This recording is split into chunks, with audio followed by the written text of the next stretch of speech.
بسم اللہ الرحمن الرحیم 19واں پارٹ حاضر ہے فضائل اعمال بمقابلہ اہل حدیث۔ معراج ربانی صاحب جماعت تبلیغ پر طعنہ دیتے ہوئے کہتے ہیں ان کی نماز حورین کے لیے ہوتی ہے۔ آئیے سب سے پہلے معراج ربانی صاحب کی زبانی فضائل اعمال پر اعتراض سنیے۔ جی ایک نہایت حسین خوبصورت لڑکی سبز ریشمی لباس پہنے ہوئے جس کے پاؤں کی جوتیاں تک تسبیح میں مشغول ہیں، جس کے پاؤں کی جوتیاں تک تسبیح میں مشغول ہیں، کہتی ہے، حضرت ابو عبدالواحد سے کہتی ہے کہ میری طلب میں کوشش کر، میری طلب میں یعنی مجھے ڈھونڈنے میں کوشش کر، میں تیری تلاش ہوں، میں تیری طلب ہوں، میں تیری میں تیرا مقصد ہوں۔ اس کے بعد اس نے چند شوقیہ شعر پڑھے۔ بھائی وہ شوقیہ شعر مجھے بھی آ گیا تو کیا برا ہوا، سمجھ رہے نا؟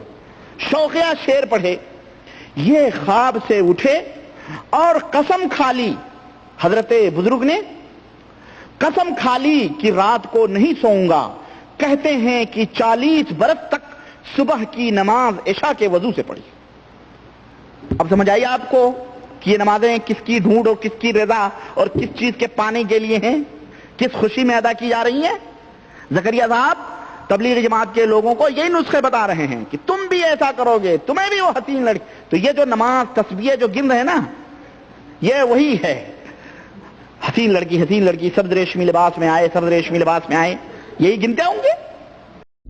جیسا کہ معراج ربانی صاحب کی زبانی آپ نے فضائل اعمال کے واقعے پر اعتراض سنا، آئیے دیکھتے ہیں خود اہل حدیث کے اکابرین کی عبادت کس لیے ہوتی ہے، ملاحظہ ہو۔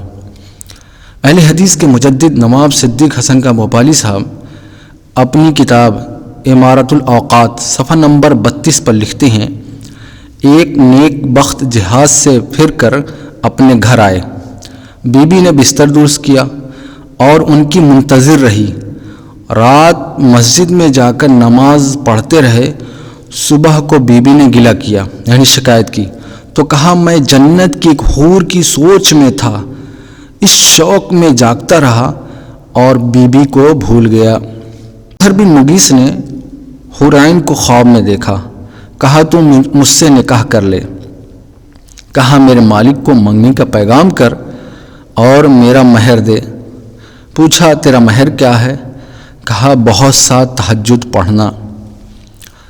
اسی طرح نواب صدیق حسن کا بھوپالی صاحب اپنی دوسری کتاب ہادی القلب السلیم میں صفحہ نمبر 121 پر لکھتے ہیں، ثابت بنانی رحمۃ اللہ علیہ نے خواب میں ایک حورین کو دیکھا، کہا تو کس کے لیے ہے؟ اس نے کہا اس کے لیے جو رات کو تہجد پڑھتا ہے اور لوگ سوتے ہیں۔ بعض نے ایک حور کو نہایت حسین و جمیل دیکھ کر کہا تو کس کے لیے ہے؟ کہا جو شخص 4000 ختم کرے یعنی 4000 مرتبہ قرآن مکمل کرے۔ جس دن وہ 4000 ختم کر چکا اسی دن مر گیا۔ اب دیکھیے حور کی لالچ میں ہو رہا ہے، نہایت نحیف البدن مثل مشک کہنا کے تھا، یعنی بہت زیادہ کمزور ہو گیا تھا وہ شخص۔ آگے لکھتے ہیں شیخ نصر قاری رحمۃ اللہ علیہ کہتے ہیں ایک رات میں تہجد سے سو گیا، خواب میں ایک جاریہ دیکھی یعنی حور دیکھی کہ ویسی خوبصورت کبھی نہ دیکھی تھی، اس کے ہاتھ میں ایک ورق تھا یعنی کاغذ تھا، کہا اے شیخ تو اس کو پڑھ سکتا ہے؟ میں نے کہا ہاں۔ مجھ کو وہ ورقہ دیا یعنی کاغذ دیا، اس میں یہ لکھا تھا، آگے اس میں اشعار لکھے ہوئے ہیں، آپ پڑھ سکتے ہیں۔ اس کے آگے ایک اور واقعہ لکھتے ہیں، مالک بن دینار رحمۃ اللہ علیہ کہتے ہیں میں ہر رات کو ایک وظیفہ پڑھا کرتا تھا، ایک رات سو گیا، ایک جاریہ خواب میں آئی یعنی حور، نہایت جمیل، اس کے ہاتھ میں ایک رقعہ تھا یعنی کاغذ تھا، مجھ سے کہا تو اس کو پڑھ سکتا ہے؟ میں نے کہا ہاں۔ وہ رقعہ مجھ کو دیا، اس میں اشعار لکھے ہوئے تھے۔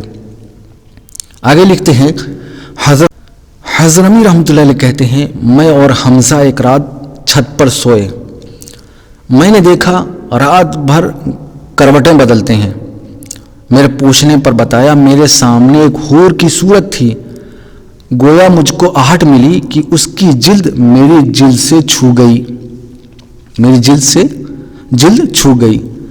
ابو سلیمان رحمۃ اللہ نے کہا یہ ایک مرد مشتاق تھا، صفحہ نمبر 119۔ آگے نواب صدیق حسن کا بھوپالی صاحب نے ایک شعر لکھا ہے، رات ساری مجھ کو دونوں کی تسلی میں کٹی، ہاتھ دل پر سے اٹھایا تو جگر پر رکھا۔ آگے صفحہ نمبر 171 پر لکھتے ہیں، سلیمان دارانی رحمۃ اللہ علیہ کہتے ہیں کہ عراق میں ایک جوان عابد تھا، وہ اپنے رفیق کے ساتھ طرف مکہ معظمہ کے نکلا۔ جب قافلے والے اترتے تو وہ نماز پڑھا کرتا، جب وہ کھانا کھاتے تو یہ روزہ رکھتا۔ اس کے رفیق نے آتے جاتے اس کے حال پر صبر کیا۔ جب اس سے جدا ہو جانا چاہا، کہا اے بھائی، تجھ کو اس کام پر کس نے برانگیختہ کیا، یعنی اکسایا؟ اس نے کہا میں نے خواب میں جنت دیکھی اور جنت میں ایک حور کو دیکھا۔ اس نے مجھ سے کہا، یعنی حور نے کہا یعنی مجھ سے کہ تو کوشش کر طرف اللہ کے میری طلب میں، یعنی میری طلب میں کوشش کر، تو میں اس کی طلب میں اللہ کے سرگرم ہوں۔ سلیمان نے کہا یہ جد و جہد تو طلب حور کے لیے تھی۔ بس آخر میں میرا جب بانی صاحب سے کہنا یا ان کے اندھے مقلدین سے الزام ہمیں دیتے تھے، قصور اپنا نکل آیا۔ باقی تفصیلی جواب کے لیے آپ ڈسکرپشن میں دیے ہوئے لنک کو ملاحظہ کر سکتے ہیں۔